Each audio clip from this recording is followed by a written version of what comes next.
Սա քրեական վարույթ չէ, այլ հաստատքների խոշոր կույտ գործադիր իշխանության ղեկավարի կողմից իրավական գործընթացի քողի տակ իրականացվող անձնական վրեժխնդրություն և վախի դրսևորում, իսկ անձնական վրեժխնդրության արդյունքում պետական միջոցների անտեղի վատնումը ոչ միայն անպատասխանատվություն է, այլ նաև իրավական և բարոյական խախտում, ով խաղում է պետության միջոցներով, խաղում է բոլորիս ճակատագրով, եթե դու ուզում ես ունենալ արդար իրավական համակարգ, ապրել արժանապատիվ և բարեկեցիկ կյանքով, որը հնարավոր է միայն ուժեղ առաջնորդ Սամվել Կարապետյանի հետ,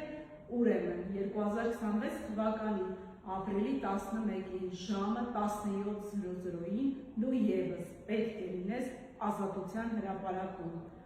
Արժանապատիվ ապրելը սկսվում է մեր ընտրությունից։